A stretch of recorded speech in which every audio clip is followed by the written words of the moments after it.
right, just checking.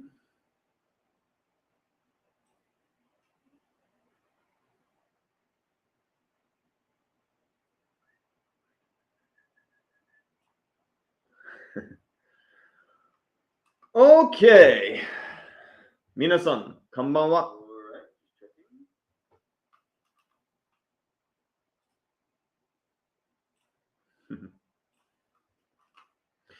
So, as you can see, I have a new microphone that I am still getting used to. But let's get started. So, again, 皆さん、こんばんは。本当におはようございます。It's still morning now, and it's a very rainy day. But that works for me. Today, there will not be any food pairings. Instead, it's just going to be a straight Nihonshu review. And I have a bit of an interesting mystery here. So this, oh, let me make sure you can see this okay. This is the Nihonshu that I am going to review today. And it is called the Kiso Ontakesan yusui shikomi daiginjo genshu. It's a kind of daiginjo that comes from a place called Kiso Ontakesan, a mountain that, according to my information, is part of the Kiso Valley, which is in Nagano Prefecture. I guess it's closer to Tokyo than where I'm at. And interestingly enough, it comes from a sakagura called Morita. But when I check the Morita site, again, this bottle cannot be found anywhere. Why? I'm not entirely sure. The last two Nihonshus I reviewed were part of a gift set that I received at the beginning of the year. And I've been wanting to try to make use of them. However, for some reason, I'm not sure if it's because they're a limited edition special Nihonshu that's not available primarily on the store, which is a distinct possibility. But for whatever reason, I have not been able to track down any information about this particular Nihonshu, except for the information that's on the bottle itself. So I think I'll go ahead and fill you in on that and tell you what I do know about the company as I review. But for now, why don't we just go ahead and start off with the pour.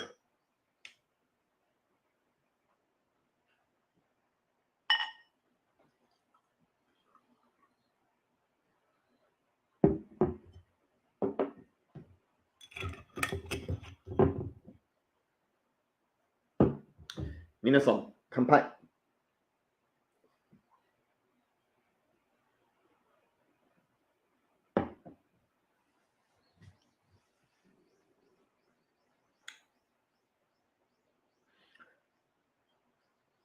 Right off the bat, I'm getting hit with some more of the berry notes. A hint of raspberry, but a bit more blackberry this time. And an aftertaste that I can't quite put a finger on. Something citrusy.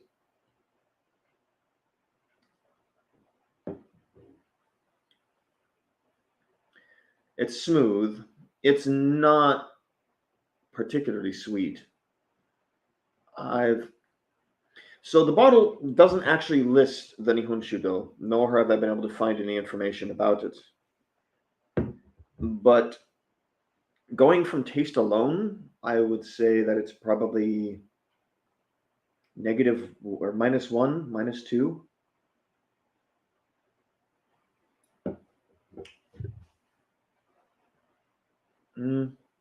Yeah, I think it's definitely more on the dry side. It's a very interesting drink though. Every time I take a sip, I'm getting different flavor profiles, which make it really hard to kind of predict.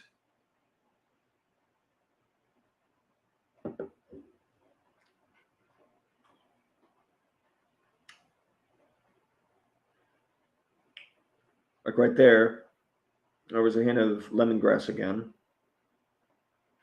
Before segueing into,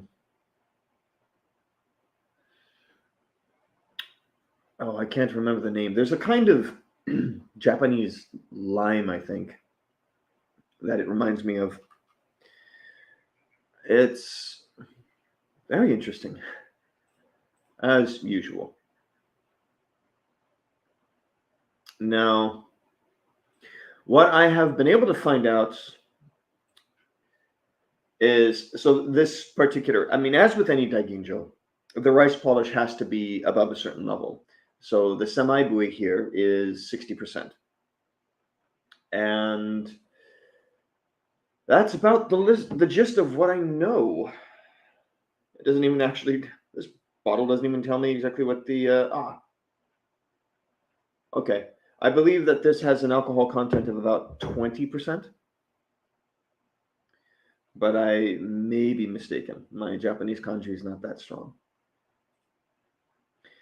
However, I said that I was able to find out that this Nihonshu comes from the Morita Sakagura, although on their website they're listed as Morita Company Limited.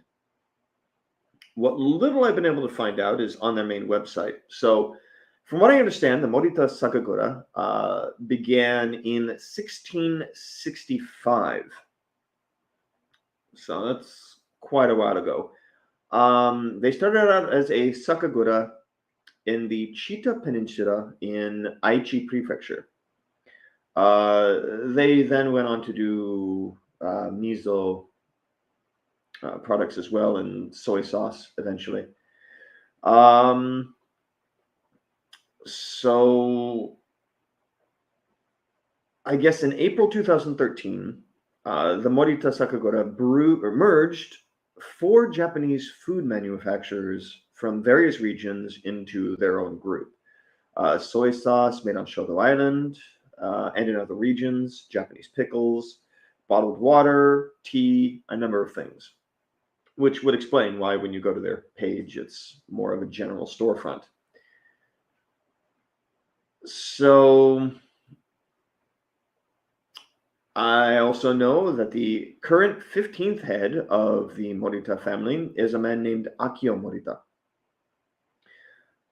And, he was the founder of Sony. That's interesting. Okay. It sounds like the family has, from what I can see here, the family has apparently produced quite a few prominent businessmen. But going back to the Nihonshu itself, I can genuinely say that it's actually been a while since I've had a dry Nihonshu. In the previous videos you've seen me do, most of the time the Nihonshu has been quite sweet. I have to admit, it's kind of refreshing to find myself with another dry Nihonshu.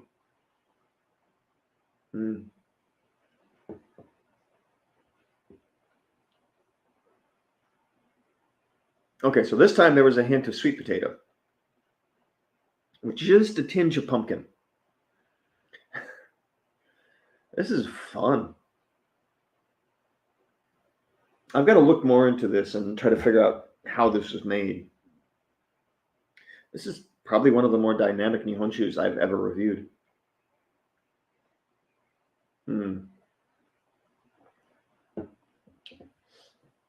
I was trying, before I started this review, I was experimenting with some different foods, but I couldn't find anything that really matched particularly well with it.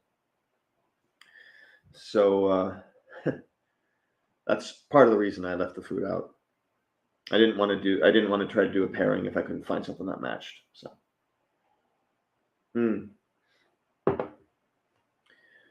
But anyway, on to other business regarding the channel. I can say that from now on, my regular upload time will probably be,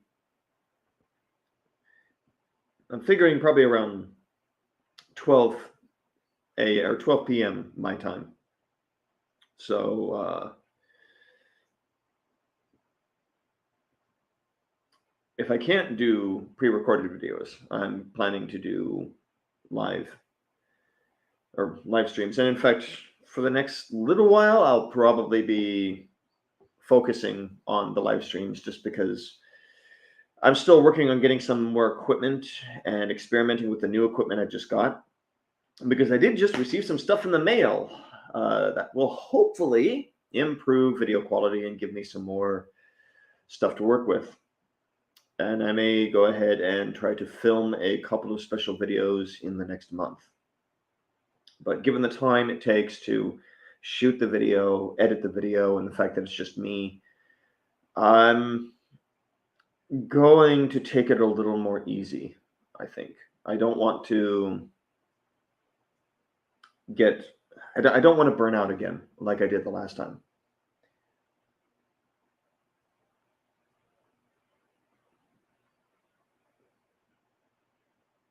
Huh.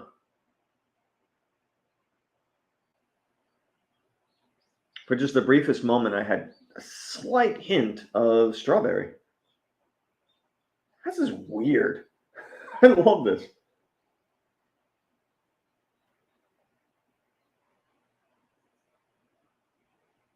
Yuzu. I believe yuzu was the Japanese fruit that I was referring to. Let me double check on that. There are many unique foods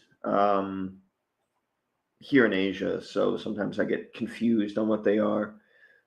Yes, okay, yuzu. That was the flavor I was getting earlier. It is a kind of a Japanese lime, lemon, citrus fruit.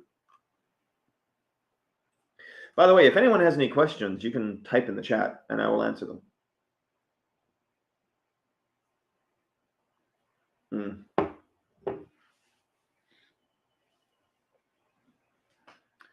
But I'm afraid I don't have much more to say on this particular Nihonshu, except it's good, it's dry, and it is remarkably complex.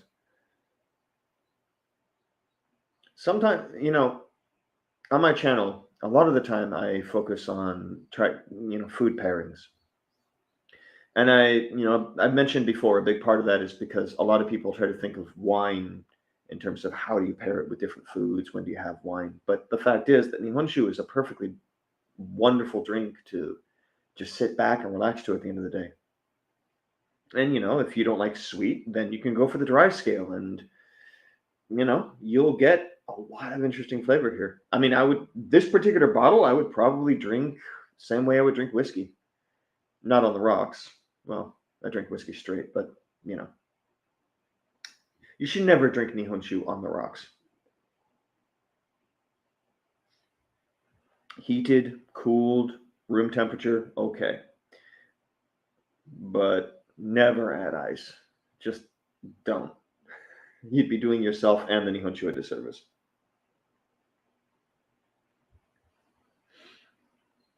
So, I'm afraid I don't have a lot more to add. It's just been an extremely busy week. And I, didn't have time to... Oh.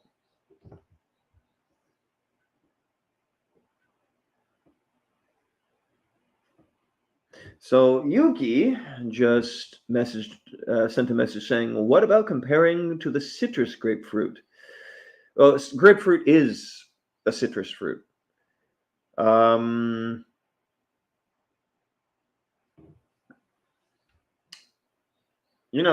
might not be a bad idea, but I don't buy a lot of fruit. Fruit is very expensive in Japan, so I try to be careful. However, that's a good point. That might be something to do with future videos.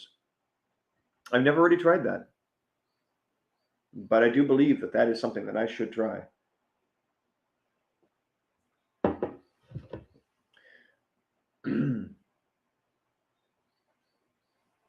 But I mean, Yuki, in the case of me referencing the yuzu, what I meant was there was a point when I was drinking this. In fact, I think I just got it again. This Nihonshu is really dynamic, and the flavor is changing every sip I take. And every once in a while, I'm picking up kind of a yutsu flavor, which I love, to be honest.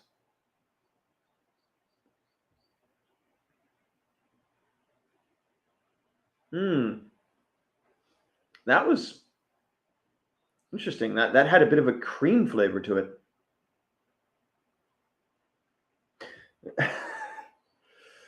Wow. So let's recap. I've gotten the hints of raspberry, blueberry, yutsu, strawberry, sweet potato, cream in one Nihonshu. In one glass. I haven't poured another one.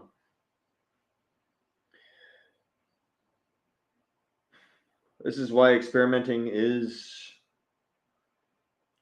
fun and important. But it also explains why sometimes, even though I prepare in advance for the reviews, sometimes drinking the same Nihonshu twice is not going to get you the same result. It's not going to get you the same flavors.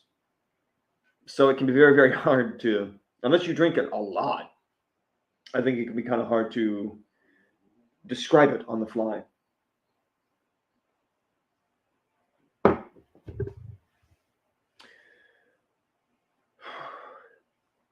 So,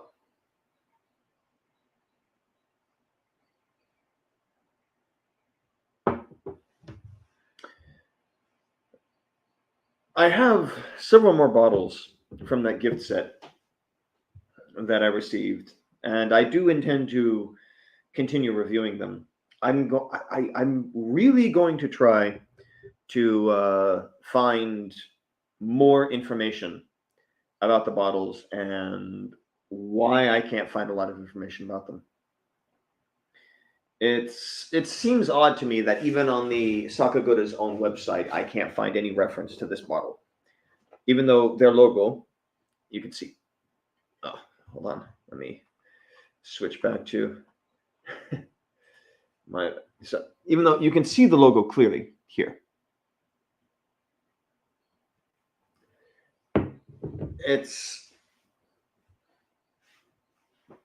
I feel like I've stumbled across a whole new realm of different Nihonshus that I can find. And who knows, maybe these mystery tastings could be fun. In fact, I may use these for blind tastings in the future. I've got a couple of other bottles that I've already decided to do reviews on more in the traditional format, but the remaining bottles, I do think I'm planning on doing special blind tastings. Maybe I'll make that a periodic event.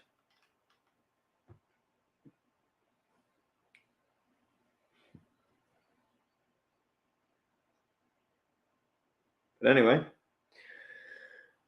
if there are no more questions, I may go ahead and bring this review to a close. I think I've rambled on long enough.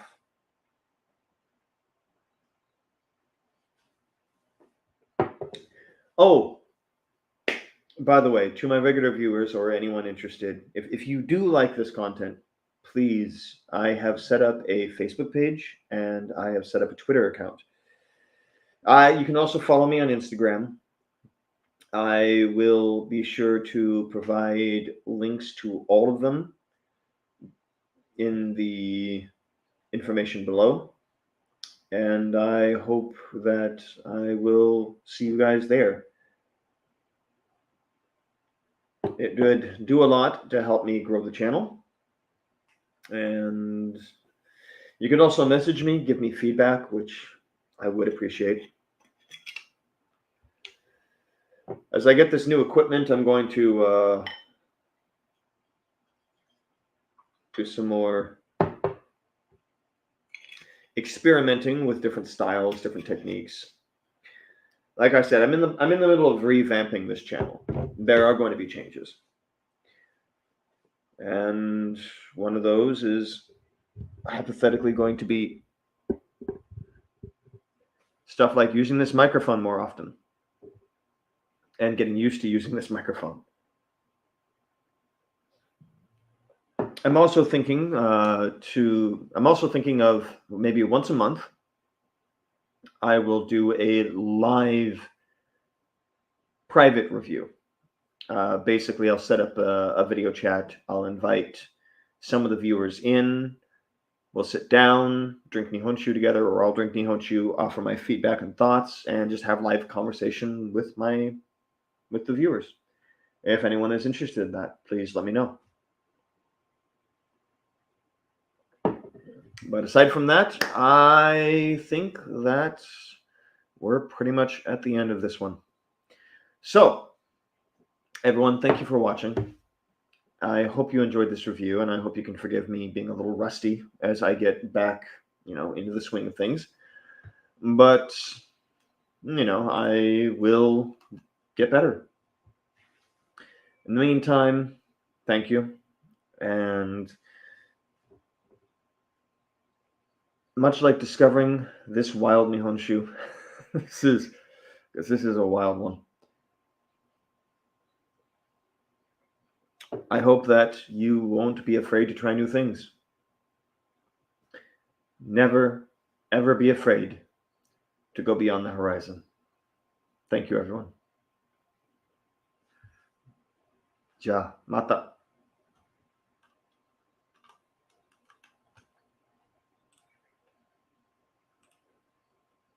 Oh!